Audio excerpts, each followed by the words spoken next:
Hi everyone, welcome to grammar lesson number 18. So because we just wrapped up all of the words to watch out for 1 through 50, I decided to do a recap lesson series. So what we're going to be doing is revisiting each of the parts that we did. So today's lesson is going to be covering parts 1 and 2. And then what I'm going to be doing is just having the definition. So to avoid repeating the exact lesson, I'm going to have the definitions for each of the words in each part, following around 9 to 10 usually like 8 to 10 practice sentences for each part.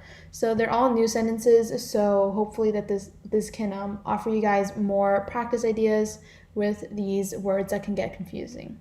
So for part 1 was 1 through 4, and we had accept and accept, badly and bad, beside and besides, and conscious and conscience. So again, I don't have the examples for each one here because this is meant to be just a quick review kind of, and it's more focused on the practice sentences. So if you guys prefer to have examples for these specific words in these slides, then I recommend going to the lesson where these were covered more in depth. But for the review sessions and classes, we're going to have just the definitions and put more focus on the practice sentences that come at the end. So just to revisit the definitions, we have accept is a verb meaning receive, take, permit. Its opposite is refuse and deny. And then we have accept, which can be a verb meaning leave out, make an exception for. Its opposite is include.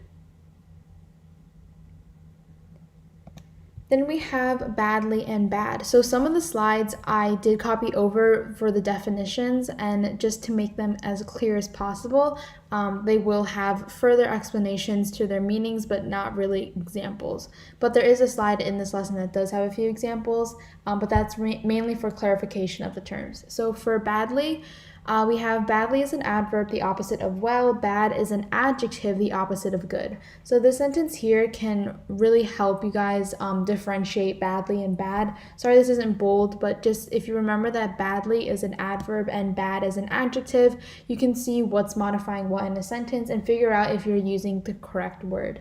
So remember that after a linking verb, the word that describes the subject must be a predicate adjective. So here in the sentence, when John heard of Melissa's trouble, he felt very bad for her. So we wouldn't say he felt badly for her because felt is a linking verb and the predicate adjective bad modifies the subject he, not the verb. To say that she felt badly would be to say that she was not very good at feeling, and this meaning is not the intended one. So just to clarify what's being said here, if we're saying that she felt badly for him, then the badly would be describing felt and not her exact feeling. So put into more simpler terms, if we're saying felt badly, we're saying that they were not good at feeling the feeling. However, if we say felt bad, then we know that they had bad feelings towards something. So that's why saying felt badly for someone is incorrect grammatically. In the sentence we have that cheese smells foul. Here again, foul describes the cheese and not the manner or extent of its smelling. So if we say that the cheese smells foul, we're describing the cheese and not the smelling, because if we wanted to describe the smelling, that would be a similar case where we say felt badly, where badly is describing the feeling and not the actual emotions.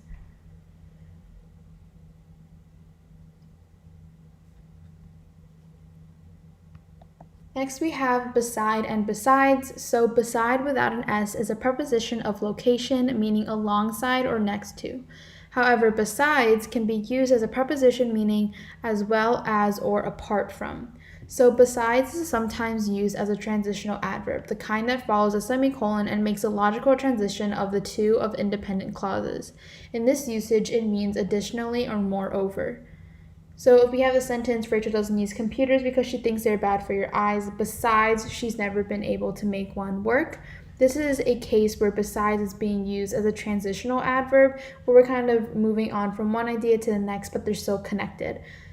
So we're visiting beside without an S. I just want to restate that it's a preposition of location. So when you're saying that something is beside something, you're talking about its location and placement. You're not talking you're not meaning as well as or apart from, because in that case you would be using besides.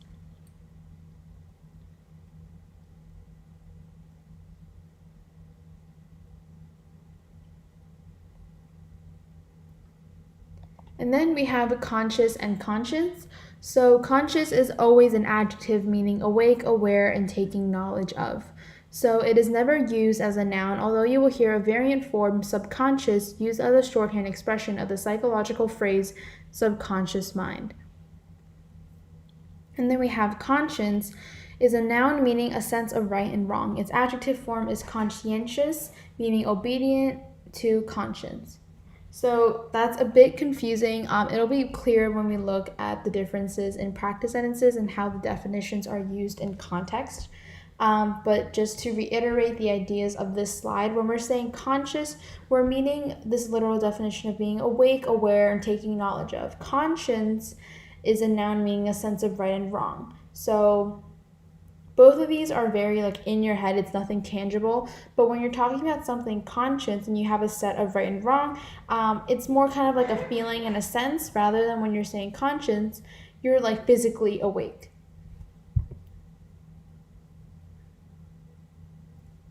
And now we're going to be moving on to practice sentences using all 4 pairs of words that we just learned about, or we just reviewed. So sentence number 1, Haley couldn't accept the gift because it was more than she expected to receive. So here we're changing the accept with an E to accept with an spelled A-C-C-E-P-T, because when we're saying this accept, we're saying that it's like everything but that, basically. However, when we're saying accept here with an A, we're saying accept as to receive or take in willingly. So here it would make sense to say Haley couldn't accept, take in the gift because it was more than she expected to receive. Next we have Jenny can't cook many dishes beside fried rice and omelets. So if we want to say apart from blank, we want to say besides with an S, because when we're saying just beside without an S, we're saying we're speaking of location. And in this case, we're not talking about location. We want to kind of set things apart. So that's why we're trying to say, well, that's why we want to say besides with an S. Sentence number 3, every student loved Miss Barn because she was conscious of her students' happiness. So the reason that we're switching it for this conscience is because this was defined as being awake and aware of. So every student loved Miss Barn because she was aware of her students' happiness. It wouldn't make sense to put conscience here because we're talking about her sense of right and wrong, which doesn't really make sense in this context. We want to say that she was aware and she had sense of her students' happiness around her. Sentence number 4, she felt badly after seeing Braden trip and hit his elbow. So when we're saying that she felt badly, we're saying that her feeling, the action of her feeling, was not good. So rather than meaning to say that, our intended meaning is that she had negative emotions harbored towards seeing Braden trip. So that's why we want to say she felt bad rather than she felt badly. And then for sentence number 5, all of my friends have white shoes except me, I have purple ones. So this is the switch of sentence 1. Here we're saying except with an A, meaning to say like okay to or to receive, willingly take in. However, we kind of want to put things aside in this case, so that's what we're going to be saying except. So that's why you would say all of my friends have white shoes except me, I have purple ones. And then 4 more sentences for part 1 review. We have, even though his conscience told him not to, Justin threw his candy wrapper on the ground. So we want to talk about his sense of right and wrong rather than the state of being awake. So if you want to talk about your sense of right and wrong, you use this conscious, and this conscious is used to say or describe things that are in the state of being awake and aware. Sentence number 2, beside, what's the worst thing that could happen? So when we say beside, we're talking about location. However, we want to say besides with an S because we're kind of putting things aside. So rather than talking about a location, we're kind of using it as like a transitional adverb in this case. I know that there's nothing before this, but put in context, you would probably have said something beforehand and then say besides as a transition, what's the worst thing that could happen? Sentence number 3, due to my delayed flight, Mr. Robinson accepted my late paper. So I didn't mention this in the slide that we had with accept and accept, but when you say accepted something, it kind of means to excuse or like let pass or let happen. So in this context, it makes sense to say, due to my delayed flight, Mr. Robinson accepted my late paper. He excused it. However, accepted here does make sense in this sentence. Most of these sentences don't make sense with the wrong word in them, but if we say that Mr. Robinson accepted the paper, it makes sense because it means that he took it in. However, in the context and the intended meaning of the sentence, we want to say accepted here in bold because it means to be excused. And then sentence number 4, we have Yolanda felt badly for the homeless rabbit. So every time we kind of have a decision between using bad or badly, it's the same. It's a very common mistake because a lot of people say felt badly for something. Again, like we said before, that means to feel, to have bad feeling, like the action of feeling is bad. So that's why we want to say Yolanda felt bad for the homeless rabbit, because that's explaining her feelings rather than how she feels them.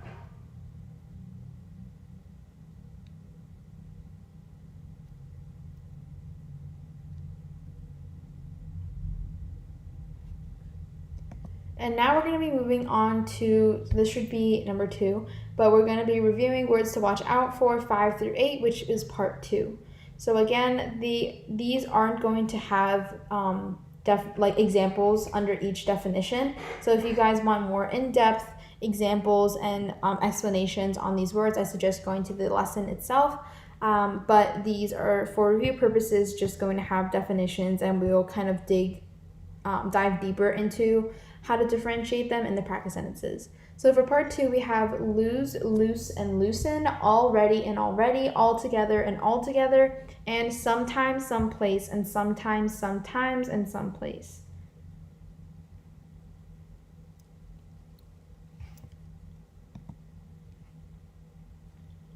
So first we have lose, loose, and loosen. So lose with just one O is pronounced like lose, as in there's like a Z sound in it. But when we have 2 O's, it's pronounced loose with kind of a soft S, just so you guys can differentiate the pronunciations. So for lose, it's a verb meaning the opposite of gain, find, or win. Its past tense is lost. And loose is an adjective meaning not tight. It can also mean free and unconfined. So loose can be used as a verb only to mean set free. So past tense, loosed. So here I have some examples because these are kind of confusing, and also loosed isn't a frequently used word. So we opened the bag and loosed the crickets into the snake's cage. So if we're saying that you loose the crickets, that means you're setting them free somewhere. And then we have the verb that means make loose, untighten, is loosen, past tense, loosed. So whenever Jerry was nervous, he would loosen his tie.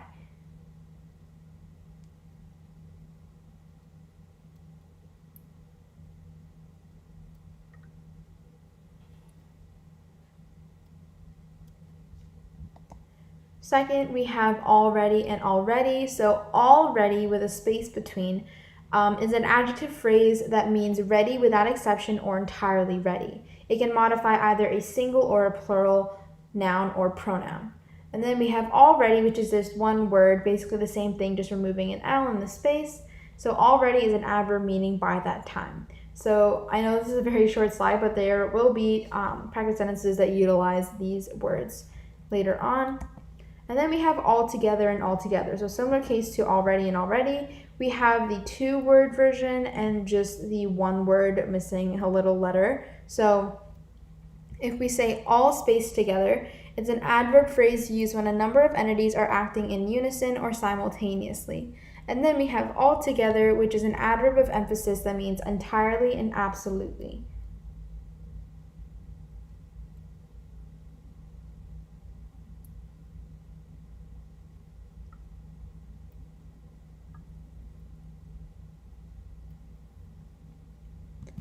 And then we have sometimes, someplace, and sometimes, sometimes, and someplace. So this should have a space between because, sorry, that's a typo. We are comparing some space time as 2 words and some place as 2 words versus sometime and some place as 2 words along with sometimes.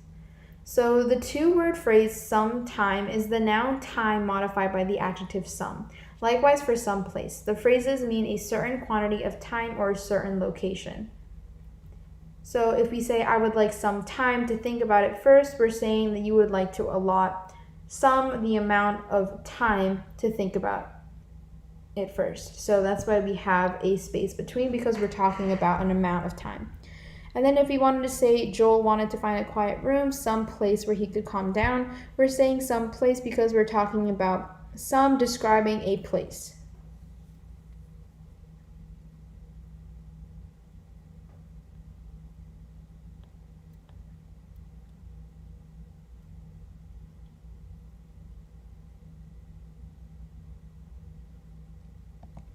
So continuing on with this slide, now we have the one word sometime and someplace are adverbs that will modify a verb and express its action as taking place at some time or in some place. So someplace means somewhere and sometimes mean upon occasion from time to time. So compared it to the two-word versions that we had here when we talk about sometime and someplace, we're talking about an amount of time in a certain place. However, when we're saying someplace, we mean somewhere, and when we say sometimes, we mean upon occasion and from time to time. So he promised he would pay me back sometime. She knew it would be given at some place, but she couldn't figure out where exactly, and sometimes I just wanted to take a nap. So here we have all of these words that have no spaces in between because we're talking about either somewhere or upon a time. So if we're saying he promised he would pay me back, he would pay me back sometime. We're saying that upon sometime in the future, he will pay him back. And then she knew it would be given at some place. Some place is just somewhere. And then here, sometimes, I just want to take a nap. When we're talking about sometimes, we're just talking about from time to time. So the adjective sometime can also mean former and not occasional. So if we say the sometime volunteer, that means that this person was a former volunteer and not an occasional volunteer.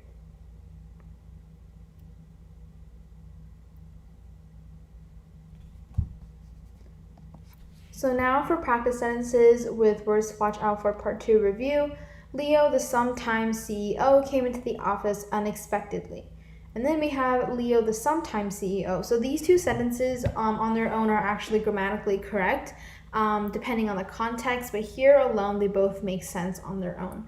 So the first sentence, which is technically incorrect here, when we say the sometimes CEO, is kind of like we're saying that he is from time to time the CEO. However, when we say Leo, the sometime CEO, we're saying that he is the former CEO, so he's no longer the CEO. So those are the two distinctions when we have sometimes and sometime. It just kind of goes to show how much of an impact the correct form of the word can have on your sentence meaning. So the correct sentence here would be 1A. However, 1 still makes sense and it's not grammatically incorrect, but in terms of context and intended meaning, we want to have sentence 1A, meaning the former CEO. Sentence number 2, even though their flight was at 2 p.m., Lisa was all ready to leave the night before. So here we want to say that she was all space ready, because if we're saying that she was all ready without the space ready to go, we're saying that it's by that time, which still makes sense, but we want to say all ready, meaning that she was entirely ready to go the night before. Sentence number 3, he promised he promised he would pay me back sometime, but avoided the topic every time I brought it up. So here we're trying to say sometime without a space, because if we're saying sometime without a space, we're really just talking about upon occasion. Sometime is just not any specific amount of time, or it's not allotting an amount of time. When we're saying sometime, we just mean at a time. So there's actually 2 parts of the sentence. We also have but avoided the topic every time I brought it up. If we're saying every time here,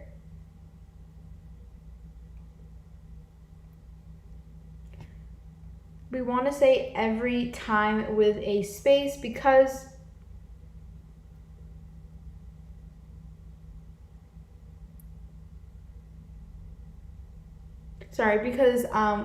every time we're talking about an amount, well, before we would always say an amount of time, but if we're saying every time, we're meaning literally every time. Also, every time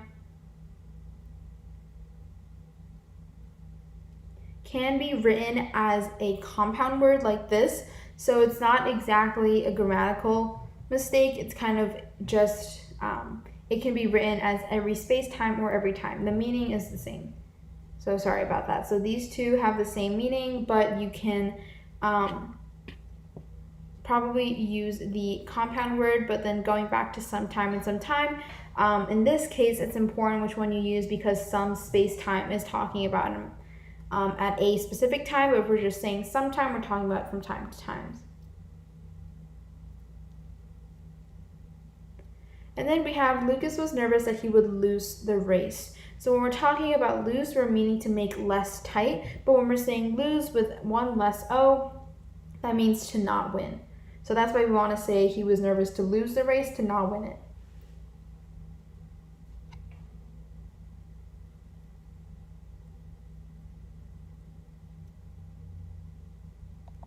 And then we have the sentence, this is altogether too important to mess up. So if we're saying all together, all spaced together, we're using it as an adverb phrase when the number of entities are acting together or coming together. But if we want to just say all together without a space, it's an adverb of emphasis. So that's why it's correct to say all together too important. We're trying to put emphasis on the importance of whatever it is that they can't mess up.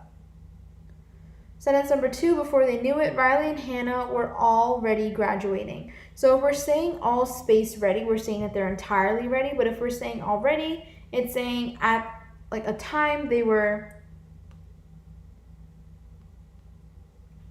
at a time, just like meaning by at a specific time they were already graduating.